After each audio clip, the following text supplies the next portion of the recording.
দেখি তো সোনামা কি করছে এখানে। কি করছে?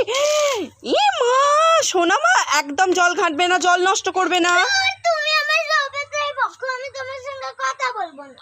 শোন সোনামা, তুই আমার দিকে একবার তাকা। কি হলো? তুই যে এই যে জলটা নষ্ট করছিস, তুই জানিস জল নষ্ট করা কতটা খারাপ?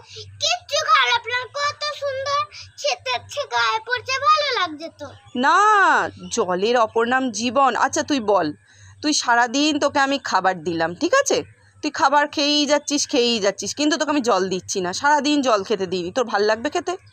না, আমার তো একটু জল খেতেই হবে। তাহলে জল ছাড়া আমরা তো বাঁচতেই পারবো না। কেন?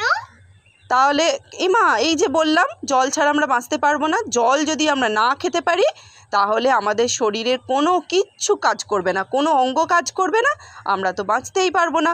জলের অপর নাম জীবন।